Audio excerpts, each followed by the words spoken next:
Bismillah. Assalamualaikum warahmatullahi wabarakatuh. Alhamdulillahi rabbil alamin.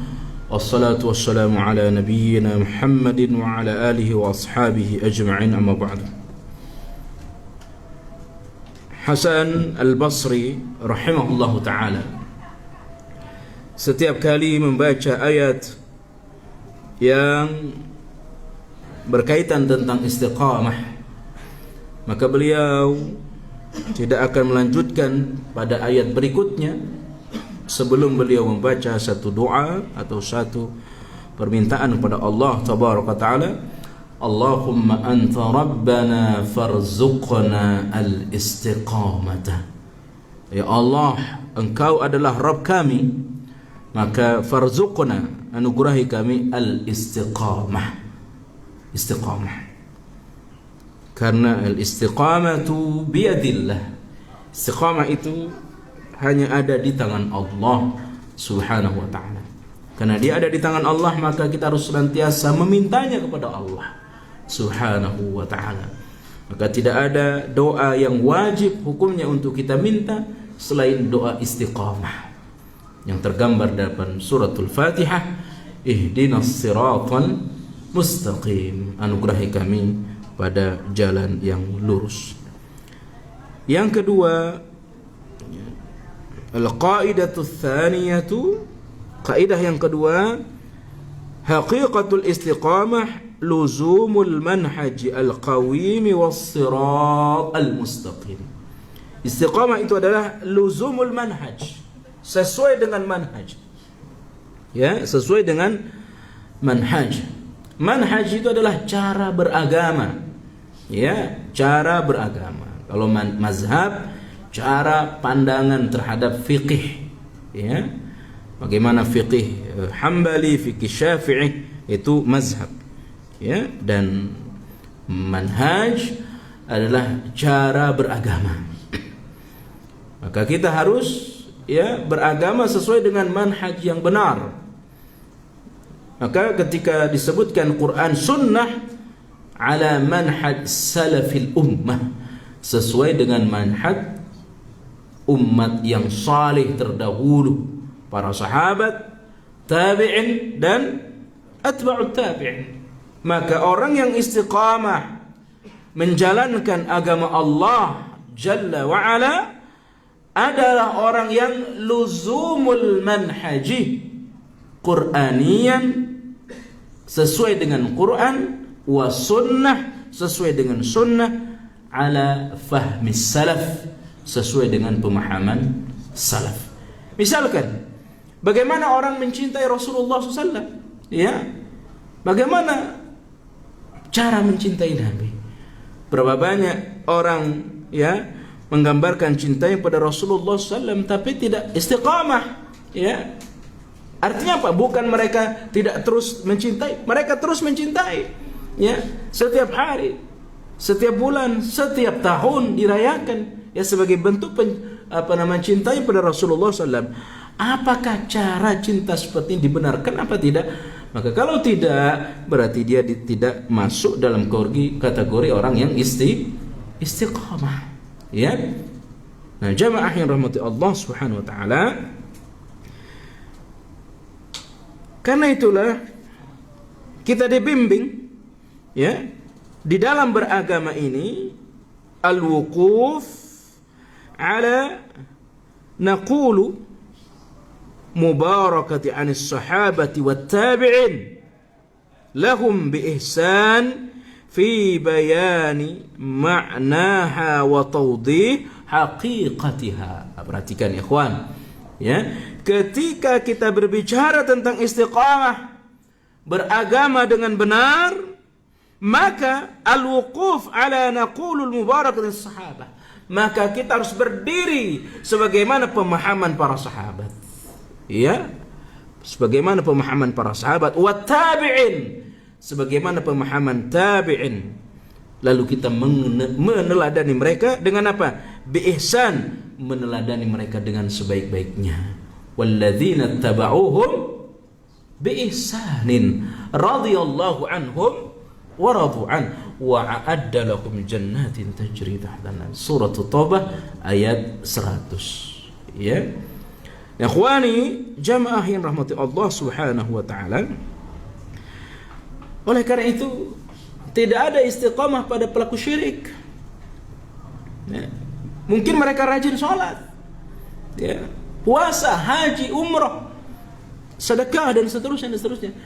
Tapi ketika mereka berbuat syirik, maka rajin mereka itu tidak dikategorikan orang yang istiqamah. Kenapa? Ketika disebutkan pada surah Fussilat tadi, ayat 30, innal ladzina qalu rabbuna Allah summa istaqamu. Makna istiqamah di sini kata ulama tafsir, humul ladzina lam yusyriku billahi syai'a. Yani orang-orang yang tidak menyekutukan Allah Subhanahu wa taala. Ya. Oleh karena itu ikhwan, jadi istiqamah setelah kita dibimbing oleh Allah Jalla wa Ala, karena datangnya hanya dari Allah, maka penting bagi kita bagaimana beragama secara benar. Tidak melenceng ke kanan, tidak melenceng ke kiri, tidak terjerumus pada perbuatan syirik, dan tidak terjerumus pada perkara-perkara yang menyelisih sunnah Nabi kita Muhammad sallallahu alaihi wasallam. Ya. Khwani jamaah Allah SWT. Demikian juga, ya, ketika dimaknai istiqamah oleh Ibnu Abbas pada surah Fussilat ayat 30 tadi, apa kata Ibnu Abbas fi makna qaulihi ta'ala, pada firman Allah summa istaqamu, mereka adalah orang yang teguh. Jadi istiqamah itu adalah orang yang teguh ala syahadah an la ilaha illallah, sesuai dengan apa, teguh di atas syahadat la ilallah, terpenuhi 2 rukun dan 7 syarat dari la ilaha illallah, sebagaimana disebutkan oleh Syekh Al-Fauzan dalam kitabnya Kitab Tauhid, ketika beliau menafsirkan atau menjelaskan tentang rukun dan syarat la ilaha illallah. Inilah yang difahami oleh sahabat seperti Anas bin Malik, Mujahid dan yang lainnya, bahwa istiqamah itu adalah tauhidullah, mentauhidkan Allah Subhanahu wa ta'ala. Demikian juga ikhwan, kata ulama yang lain, al-istiqamatu, ya, dinukil dari Ibnu Abbas, istiqamah itu adalah orang-orang yang istaqimu ala adai faraidih, yakni kokoh di dalam menjalankan apa-apa yang diperintahkan oleh Allah berdasarkan dalil yang kuat dari Quran dan hadis yang sahih, ya, jamaah yang rahmati Allah Subhanahu wa ta'ala. Istiqamah katanya, ya, kata pengarang kitab dinukil oleh Syekh Muhsin Al-Badr, Profesor Doktor, al-istiqamatu akhlasu lahu ad-din wal amal. Yani orang yang mengikhlaskan agama kepada Allah, memurnikan agama, hanifa, lurus, ya, tidak bengkok, tidak ditambah dan tidak dikurangi. Karena itu ikhwan, mohon maaf, pelaku bid'ah itu tidak digelari sebagai orang yang istiqomah, ya. Orang yang mengamalkan perkara-perkara yang menyelisih sunnah, maka mereka tidak pantas disebut orang yang mustaqim ala dinillah, istiqamah di atas agama Allah Subhanahu wa ta'ala. Ikhwani jamaah yang dirahmati Allah SWT. Dzakara hadhihi al-aqwal Ibnu Rajab fi Jami' al-Ulum wal-Hikam. Ya, beliau mengutip juga ungkapan dari Ibnu Rajab Al-Hambali dalam kitabnya Jami' al-Ulum wal-Hikam. Beliau punya buku Jami' al-Ulum wal-Hikam, ya, dan ini masih dalam bahasa Arab, syarah 40 hadis Jami' al-Ulum wal-Hikam. Arrafa al-istiqamah biqauli al-istiqamatu hiya sulukus sirat al-mustaqim. Istiqamah adalah menempuh jalan yang lurus sesuai Quran dan sunnah. Apa jalan yang lurus itu? Huwa ad-dinul qayyim min ghairi ta'rijin an yamnati wala yusrah, tidak bengkok, tidak terlalu condong ke kanan dan tidak terlalu condong ke kiri. Ya, itulah makna al-istiqamah, kata Ibnu Rajab Al-Hambali yang kita sebutkan tadi. Misalkan contoh kecil saja, mencintai Rasulullah SAW, tidak ghulu, ya, tidak ghulu baik dalam ucapan apalagi perbuatan. Ghulu dalam ucapan, ya, anta syamsun fauqa syamsin, ya, ini termasuk ghulu, berlebih-lebihan, ya. Laulaka ma khalaqtu hadza aflak, kata mereka.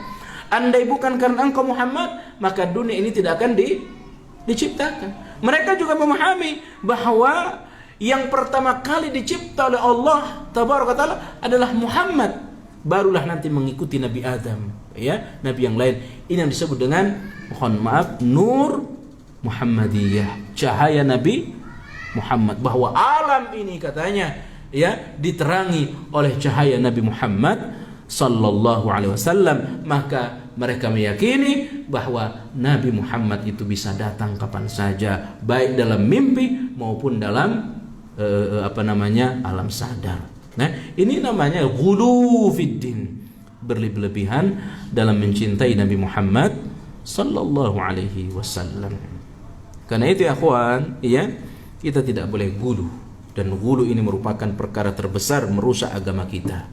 Ya, maka orang istiqamah adalah kokoh di atas kebenaran sesuai dengan pemahaman yang benar, tidak condong ke kanan dan tidak condong ke kiri. Tapi kita juga tidak boleh meremehkan, ya. Di saat kita disuruh memperbanyak salawat kita dengan salawat yang benar, disebut dengan salawat Ibrahimiyah. Tapi ada yang ghulu, ya, saking cintanya pada Rasulullah SAW berlebihan, akhirnya membikin bait-bait salawat yang kadang-kadang itu ada unsur, ya, berlebihan dalam mencintai Nabi kita Muhammad sallallahu alaihi wasallam. Ikhwani jamaah yang rahmati Allah Subhanahu wa taala. Qala Ibnu Qayyim rahimahullahu taala, Ibnu Qayyim berkata, "Fal istiqamatu kalimatun jami'atun." Istiqamah itu katanya kalimat yang mencakup, ya, akhidatun bima jami'id din. Dia adalah rangkuman agama, katanya, ya, rangkuman agama. Hiyal qiyamu baina yadillah, ya, ala haqiqati sidqi wal wafa bil ahdi. Istiqamah adalah teguh di atas agama yang benar, dan kita harus menepati janji kita kepada Allah bahwa kita melaksanakan agama Allah, dan kita berharap agar kita mati di atas agama yang benar ini. Inilah rangkuman istiqamah, kata Imam Ibnul Qayyim Al-Jauziyah rahimahullahu ta'ala. Wallahu ta'ala alam. Ya, mudah-mudahan suatu saat bisa kita lanjutkan pada qaidatus tsalitsah, ar-rabi'ah, al-khamisah, dan seterusnya. Kita membahas dua kaidah pada malam ini. Saya ingin ulang doa yang biasa dipanjatkan oleh Hasan al-Basri, Allahumma anta rabbana farzuqna al-istiqamata. Ya Allah, engkau adalah Rabb kami, maka anugerahkan kami al-istiqamah, ya Allah. Wallahu ta'ala alam. Mungkin sampai di sini kajian kita. Ada pertanyaan? Bisa ada pertanyaan? Ada pertanyaan? Fadhal. Fadhal. Tanya Pak Ustaz, ya. Pak Ustaz katakan bahwa orang yang awalnya berbuat baik, kemudian pada masa akhirnya yaitu berbuat dosa, katakanlah meminum. Kenapa sudah divonis dia itu sudah Pak Ustaz vonis bahwa itu mati terus khotimah atau masuk neraka? Bukankah dalam Al-Quran itu kan ada timbangan, Pak Ustaz? Timbangan. Mengapa sudah divonis dia itu sudah masuk neraka di dunia ini oleh sama-sama manusia? Kalau Pak Ustaz, satu. Yang kedua, Allah menghendaki apakah orang yang berbuat jahat, berbuat dosa, Allah yang menghendaki atau memang manusia itu yang berbuat salah? Kan kalau Allah menghendaki dia berbuat dosa, nanti kalau dia meninggal di dunia, meninggal dunia dan di akhirat, nanti alam akhirat, bukankah dia nanti akan menuntut, saya berbuat dosa ini karena tidak mendapatkan petunjuk dari Allah, karena Allah tidak menghendaki. Nah, itu aja kotak dua. Ya. Yang pertama, klaim orang itu su'ul khatimah dan husnul khatimah itu adalah dari Rasulullah sallallahu alaihi wasallam. Dan husnul khatimah, su'ul khatimah masuk dalam catatan Allah di Lauhil Mahfuz. Faminhum saqiyun au sa'idun. Di antara manusia ini ada yang saqiyun, menderita, ya, dan sa'idun, dan bahagia. Saqiyun itu kata ulama adalah maksiat lalu mati berdosa, itu yang menderita. Sa'idun adalah orang yang beribadah lalu meninggal dalam keadaan beribadah, tetap dalam kategori ibadah, maka husnul khatimah. Nanti dari akhir, faminhum saqiyun aw sa'idun, ada yang bahagia dengan surga, bahagia dengan kiri. Kata ulama ketika menjelaskan hadis tadi, dia melakukan kebaikan-kebaikan, tetapi menjelang matinya dia melakukan keburukan. Ini yang pertama. Bisa jadi waktu melakukan kebaikan itu dia tidak ikhlas. Ya, dia tidak ikhlas. Sebentar, Pak. Kemudian waktu masa akhirnya dosa. Nah, itulah semua meninggalnya pun dalam keadaan Islam. Nah, bukan musyrik, dia tidak mengatakan musyrik. Ya. Kenapa udah diponis itu masalah? Ya. Jadi yang pertama bisa jadi dia tidak ikhlas. Yang kedua katanya, penjelasan para ulama Pak ya, ketika mengomentari hadis tadi, yang kedua memang nampak dia ikhlas, tapi amalnya itu tidak diridhai oleh Allah. Ya, amalnya itu tidak diridhai oleh Allah Jalla wa'ala. Ya, nampak dia orang yang berbuat baik, tapi dalam kesendiriannya ternyata Allah mengetahui bahwa dia pendosa. Ya, nampak orang melihat bahwa dia orang baik. Ya, maka orang dengan mudah menggelar bahwa dia itu su'ul khatimah. Ditampakkan aibnya oleh Allah. Tapi katanya, kata ulama nih, dia sudah berbuat baik, ikhlas, benar perbuatannya, tapi ditutup dengan su'ul khatimah. Itu kata ulama bisa jadi ada, tapi kemungkinannya sangat kecil. Ya, dia sudah beribadah ikhlas karena Allah, ibadahnya sudah benar sesuai Quran Sunnah, tetapi dia mati menjelang matinya dia berdosa, ya, maka digelari dia sebagai su'ul khatimah. Itu bisa jadi ada, tapi kemungkinannya sangat kecil. Kenapa? Seorang itu akan mati sesuai dengan kebiasaannya. Karena kebiasaannya sudah beribadah, insya Allah matinya pun beribadah nanti. Ya. Atau yang kedua kata ulama, ya, dia berdosa, dia bermaksiat kepada Allah, ya, tulus zaman sepanjang waktu, tapi menjelang matinya dirubah oleh Allah dapat hidayah. Itu pun kemungkinannya ada, tapi sangat kecil. Ya, karena seseorang akan mati sesuai dengan kebiasaannya. Terkait dengan apa ada timbangan? Ada. Tapi Nabi menyebutkan innal a'mala bil khawatim. Perbuatan itu yang dinilai adalah yang terakhirnya. Ya. Ya, perbuatan itu dinilai yang terakhirnya oleh Rasul, oleh Allah Subhanahu wa taala. Tapi sekali lagi, kemungkinan perubahan dari orang yang benar ibadahnya sesuai Quran Sunnah, dia sudah ikhlas kepada Allah, kemungkinan di akhir hayatnya berubah itu sangat kecil sekali. Ya. Kenapa Pak? Nerakanya itu selamanya atau dia untuk menghilangkan dosa-dosanya Pak Ustaz?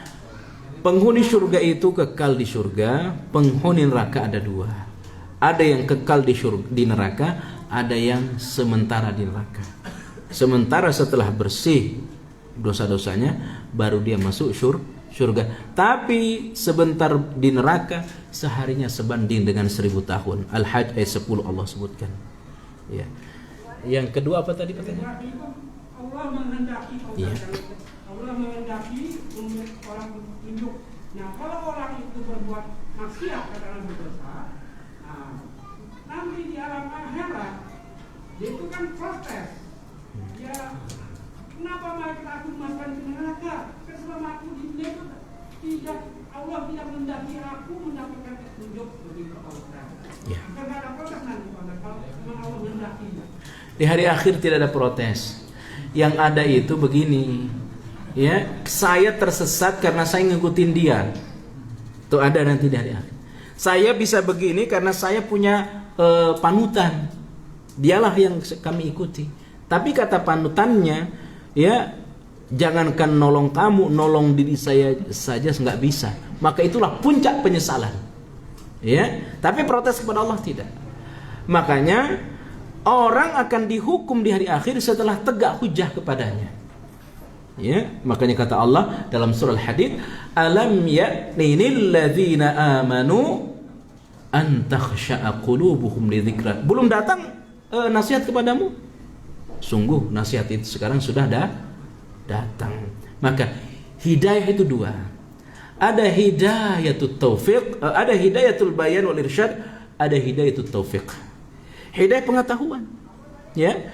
Kenapa orang susah diberikan petunjuk oleh Allah dalam hidayah menjalankan kebaikan? Karena dia sendiri pemalas. Ya, pemalas. Ya, saya begini terserah Allah. Bagaimana Allah akan menghendaki kebaikan padanya? Dia sendiri pemalas. Makanya hidayah berupa menjalankan kebaikan itu harus diusahakan, harus diperjuangkan, tidak boleh ditunggu. Tapi terakhirnya, Pak, ujung-ujungnya kita berkata, bagaimanapun orang berusaha, kalau Allah memang tidak menghendaki nggak bakal bisa. Tidak tanggung-tanggung, Pak. Yang nuntun Abu Thalib waktu mau meninggal itu adalah Nabi Muhammad sallallahu alaihi wasallam. Ya. Nabi berharap agar Abu Thalib masuk Islam. Ya. Tapi Allah tidak menghendaki. Maka ujungnya kita akan berkata, innaka la tahdi man ahbabta walakinnallaha yahdi may yasha. Engkau Muhammad tak bisa memberi petunjuk kepada yang kau inginkan, tapi Allah lah pemberi petunjuk. Ya. Maka kita yang mudah-mudahan sudah diberi petunjuk taufik ini harus kita pertahankan agar Allah tidak pernah berkehendak melepas hidayah itu dari kita. Allah tidak bisa diprotes, ya, tapi manusia nanti akan protes kepada sesama manusia. Ya, Allah itu Allahu la ilaha illa huwal hayyul qayyum. Kehendak Allah berdiri sendiri, tidak bisa dipengaruhi oleh kehendak manusia. Tapi manusia punya peran, ya, untuk memperbaiki dirinya, ya, memperbaikinya. Peran-peran manusia itu bisa diperoleh dengan siapa dia berkawan, ya, di mana lingkungannya, ya. Bagaimana mungkin Allah akan menghendaki kebaikan kalau dia tetap berkawan dengan pelaku dosa? Bagaimana mungkin Allah menghendaki kebaikan kalau dia sendiri senang berbuat bermajlis dengan orang-orang yang suka menggibah? Ya, pantas saya Allah masuk neraka karena engkau tak menghendaki. Tidak bisa, karena engkau sendiri waktu di dunia tidak berusaha menjadi orang baik. Allah Ta'ala alam. Demikian. Jadi kalau kesimpulannya, kalau untuk mendapatkan hidayah itu kita harus berusaha. Berusaha, Pak. Kalau nggak usaha, dapat hidayah kaya. Belum tentu juga. Ya, ada di tangan Allah semua. Ya, demikian, Pak. Yang lain silakan.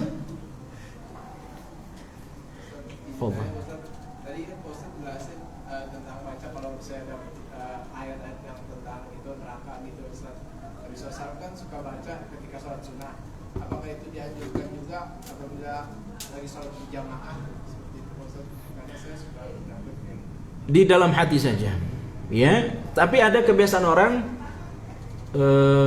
ketika membaca ayat-ayat yang ada kaitannya dengan rahmah itu suka dibaca sebelum rukuk. Ya, rahmah itu tidak boleh. Cerita itu terdengar oleh sahabat Hudzaifah ibn Yaman. Oleh sahabat Hudzaifah ibn Yaman ketika sholat tahajud Nabi kita Muhammad sallallahu alaihi wasallam. Ya, jadi ceritanya Huzaifah ibn Yaman radhiyallahu anhu bermakmum kepada Rasulullah dalam salat tahajud. Ya. Lalu Nabi baca suratul Baqarah. Surah Al-Baqarah. Hampir selesai Al-Baqarah. Di dalam hati Huzaifah, ya, mudah-mudahan Nabi ruku'. Ya. Setelah Al-Baqarah selesai, lanjut Ali Imran. Lanjut An-Nisa, karena waktu itu belum sesuai nama surah. Lanjut An-Nisa. Ya, hampir selesai An-Nisa, kata Huzaifah bin Yaman hatinya, mudah-mudahan Nabi ruku'. Selesai An-Nisa, Nabi lanjut pada surah Ali Imran. 3 surah sekaligus dalam satu rakaat. Dalam sepanjang bacaan itu, ketika Nabi sampai pada ayat-ayat rahmah, beliau berhenti sesaat. Ya, beliau berhenti meminta kasih sayang itu pada Allah. Maka itu hanya berlaku untuk salat sunnah, ya, tidak untuk salat wajib, ya. Dan kita pun bagi makmum, misalkan dalam salatul tarawih, ya boleh saja, tetapi cukup di dalam hati kita tanpa kita ucapkan. Demikian. Fadhal, ada lagi? Kita cukupkan pertemuan kita. Saya ingin ulangi, Allahumma anta rabbana farzuqna al-istiqamata. Engkau adalah Rabb kami, Allah, anugerahkan kami al-istiqamah. Wallahu ta'ala. Subhanakallahumma bihamdika asyhadu an la ilaha illa anta astaghfiruka wa atubu ilaik. Assalamualaikum warahmatullahi wabarakatuh.